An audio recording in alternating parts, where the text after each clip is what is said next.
be chasing. But to chase that dream, to find that dream, to make that dream a reality, you need a strategy, right? A dream without a plan is just a wish. Tony Robbins said that, right? A dream without a plan is just a wish.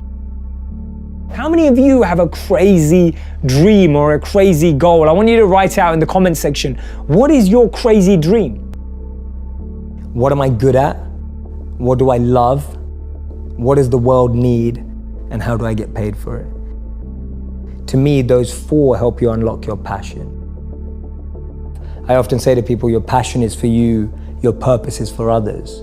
Your passion makes you happy, but when you use your passion to make a difference in someone else's life, that's a service, that's a purpose. My parents had a maths tutor for me because they wanted to be amazing at maths.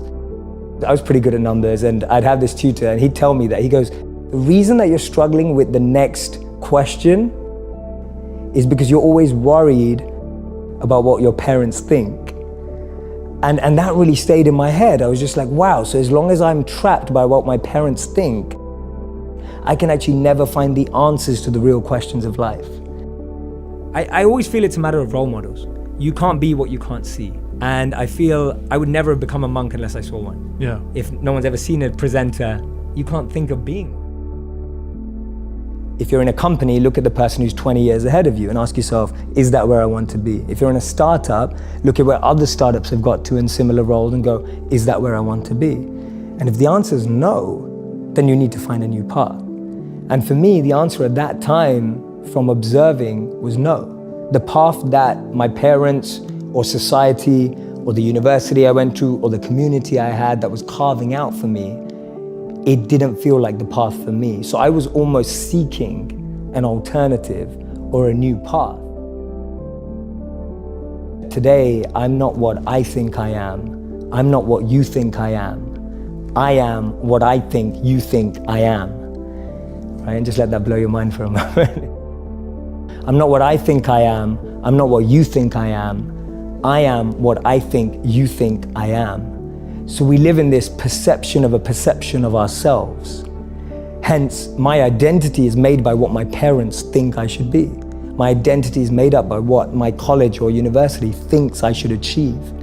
While you're living in that bubble and that echo chamber, getting to what you really want to do is impossible because maybe that just doesn't fit. And I think so many people feel that way today, that they don't fit into the current education system. They don't fit with the 3 or 4 or 5 careers that you're taught exist.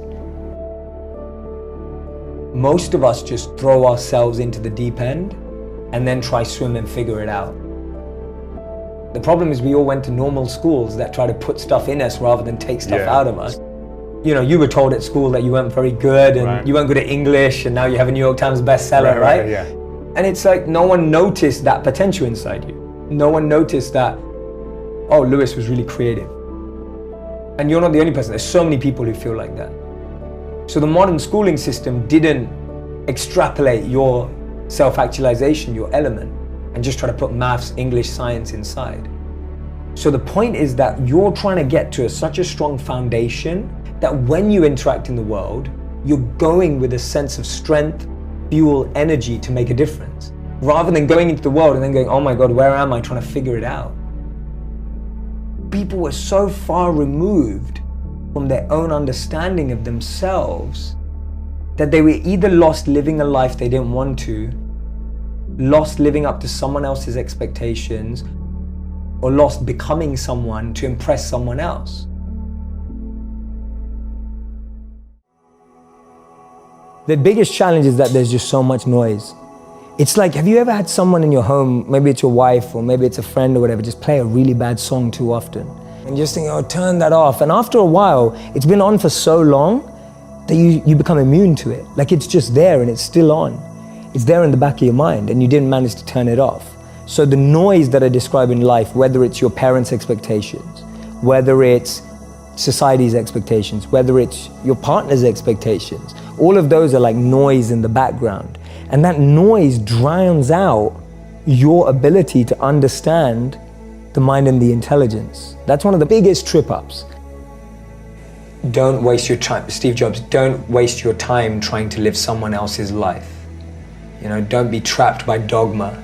Focus in on your own strengths, your own element, what you have to offer. Don't get lost in trying to become like someone else or pretend to be someone else. There's a beautiful, one of my favorite quotes by Einstein and then Steve Jobs again. Einstein said, if you judge a fish by its ability to climb a tree, it will spend its whole life believing that it's stupid. And too many of us are fish trying to climb a tree. Too many of us are monkeys being taught how to swim. Too many of us are lions being taught to live like cats. We're not getting to live in our element.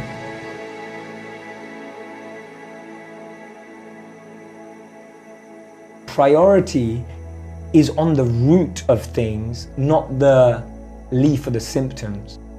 You're not dealing with your challenges at symptomatic level.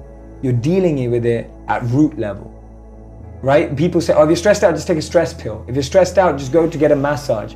If you're stressed out, just relax, watch Netflix and chill. But all that's doing is pacifying you, escape for that hour, 2 hours, maybe a week. But going to the root of it and learning how to change your breath means you can manage any situation in life. Always go to the root. It will take longer, but it will last longer. Always go to the root. Cut down the root of that weed in your heart. Cut down the root of that weed in your mind. Don't just let it grow and kind of water a little bit and snip, cut it a bit. Just really go to the root and just knock it out. Get rid of it. Get a big axe and cut it down. The biggest weeds that we all get is on our intention. So when I say intention, I mean my current intention is to use everything I've been given, everything that I have in the service of others.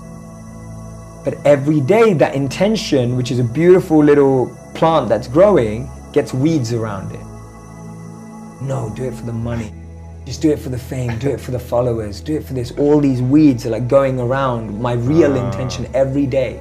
Every day. That's a weed. A weed is the intention that you don't want. And the problem is, sometimes you've let it grow so much, the weed looks like the plant. And you start believing it's the same thing. I've always had friends who are older than me.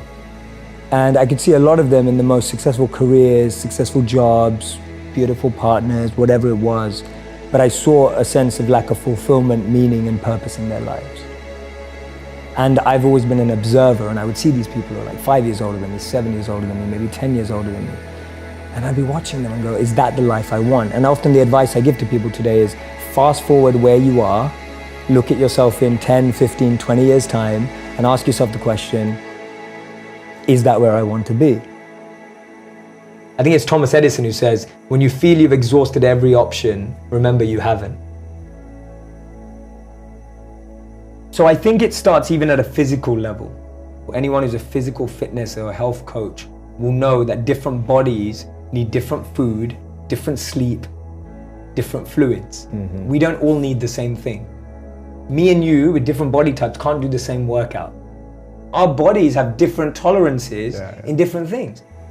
That's self-awareness at the physical level. We know our limits, we know what we can do, we know what we can't do, we know what our challenge is. On a mental level, what's self-awareness? Knowing what type of people I like to be with. Knowing who helps me grow and who drains me. That's mental self-awareness. I believe that the answers come from within and we're not asking the right questions. I feel we're always looking for the right answers, not the right questions. And the biggest companies that we respect today, the biggest organizations, all came from trying to answer a question. It all came from trying to solve a problem.